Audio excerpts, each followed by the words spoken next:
welcome back. I said I'd have a new video for you out soon, so here we are. So as you may have seen earlier, we had a really nice afternoon. We went for a drive to pick up Tyler's granddad. Tyler's granddad? Elliot's granddad. Let's get that. He won't like me for that. Oh dear. So Tyler's dad, Elliot's granddad. So we all went for a walk down Victoria Country Park, which was really nice because Tyler rarely has days off, so it was really nice to spend time as a family, you know.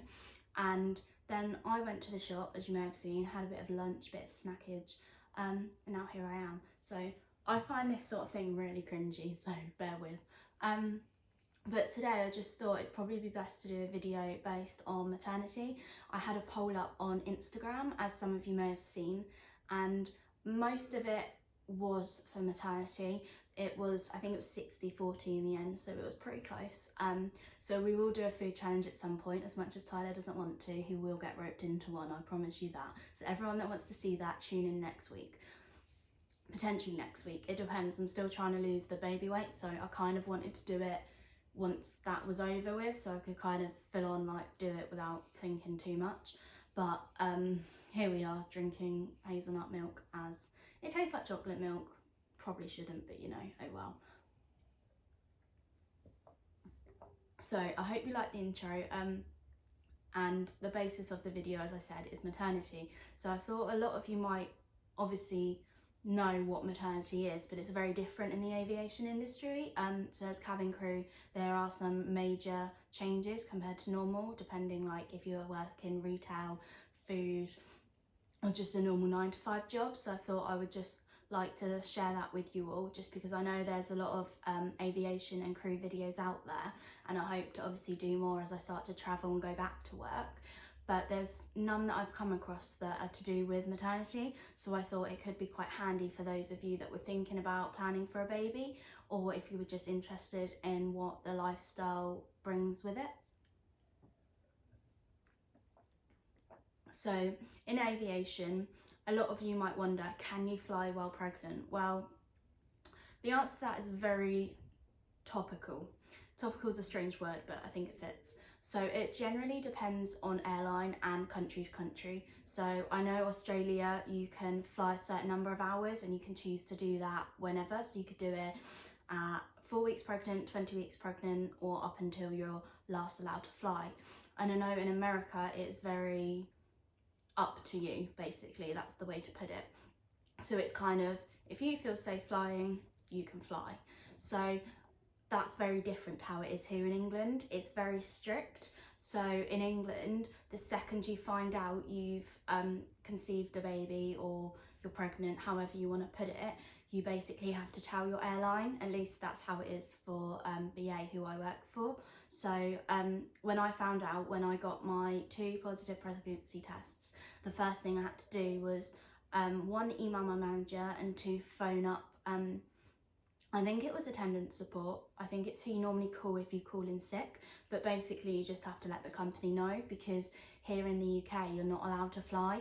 I don't know if it's to do with they're not legally responsible if anything like you were to get hurt, or if it's they don't know the effects of obviously all of the radiation in the atmosphere and what that could do, because there's no like proven study of if it can obviously give birth defects or anything, because going on holiday like once a year is a lot different to flying 7 times a week or twice a week if you're long haul, depending obviously on your contract and where you go. So that's I really can't talk today. So that's one major difference. However, they don't leave you without work. So those of you wondering, do you start maternity when you're pregnant then? No.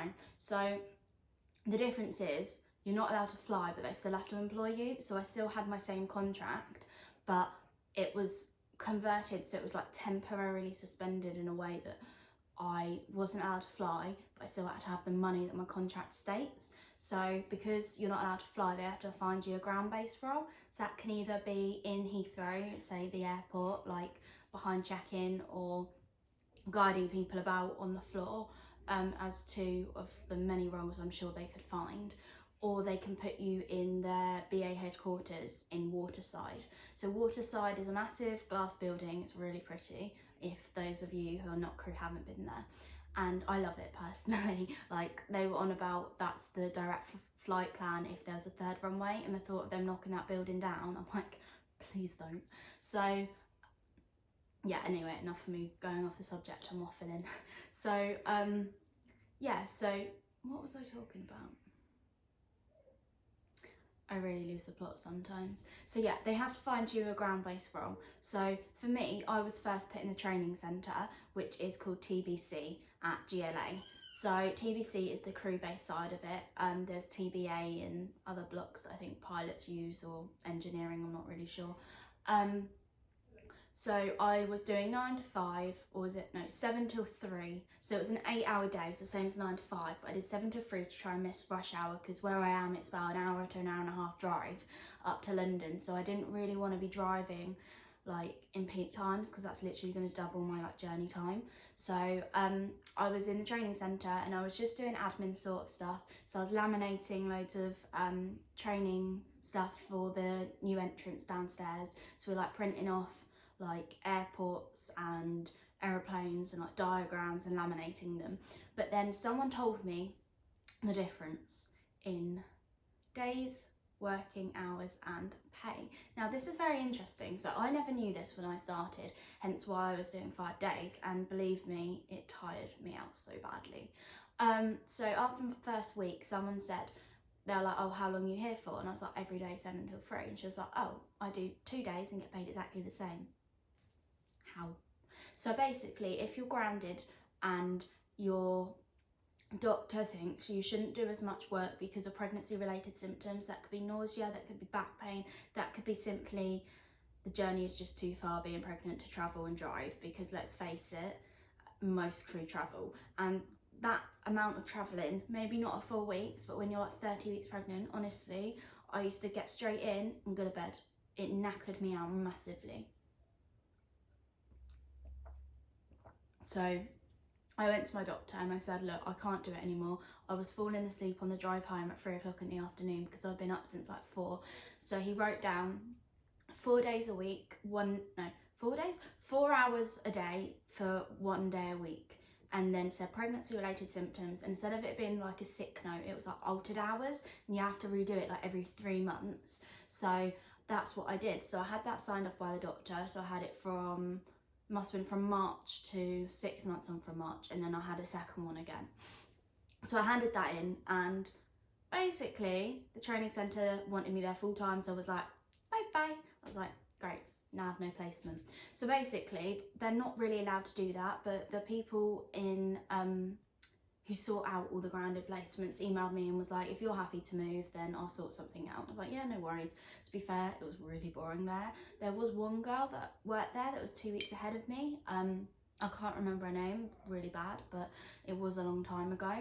And I'm really glad I moved. I went to Waterside in the end, which is the headquarters, as I mentioned, and I was working upstairs and doing a lot of filing, a lot of contract-based paperwork, and putting it in the right person's folder, and then putting it in the drawers, going down to the basement and sorting out, there were like thousands and thousands and thousands of like employees, all their information, like all the letters they've ever been sent, and basically you have to match the employee number to the file and then put it in the right place. So that's pretty much what I spent almost 9 months doing, which I would rather not do it again. As much as I want Ellie to have a second child, that I keep mentioning, but not yet. No, I want him to be in school first. I couldn't imagine having 2 under 2. Like, shout out to those mums who do. Honestly, I think you're amazing. But hand on my heart, I'd probably be checked into a mental asylum again. Yeah, never mind. Let's move on. So basically, so they're the 2 things, like, can you fly and what happens? And obviously that's still before you've had the baby. So a lot changes. So the thing is, you normally go on maternity leave 2 weeks before, but where I had reduced hours, I'm at a higher risk. So they put it as like, I'm more likely to have the baby early, or there's more complications. So they ask you to have 4 weeks off before your due date instead of 2. So on the 29th of September is when I went on maternity leave, and that seems like ages away now. So yeah, so 29th of September, it's now the 7th, is it 7th or the 8th of March? It's about then, okay. I think it's the 8th because it's Tyler's birthday in a week. I really should know this. So you get 9 months maternity as always, none of that changes. The only difference is I'm now in March, and some of my friends that came off at the same time as me because they're taking their 9 months paid, they're going back June, July. The difference with my airline, which is a really good thing, is they accumulate your leave over the period. So whatever you should have taken summer, winter that you didn't, like normal, every 6 months, you have to take at the end of your maternity, and then they have to discharge you from the leave before they can roster you a back to work course. So I should be going back in September. However, I will be going back June, July anyway. But it means I have to give my 8 weeks notice to go back on payroll, and then May I will then take 5 to 6 weeks holiday, and then I'll have to wait for a course because I haven't flown since last February. I thought I was going to say January then, but no, last February. Obviously I haven't done my annual recurrent, and obviously I'm not up to date with all the latest information and safety, and obviously there's a lot I probably would have forgot about the aircraft. So you have to spend 2 weeks retraining, although it's, I think it's like 3 days on, 2 days off. It's a total of 9 days spread out over the 2 weeks, which to be fair isn't that bad.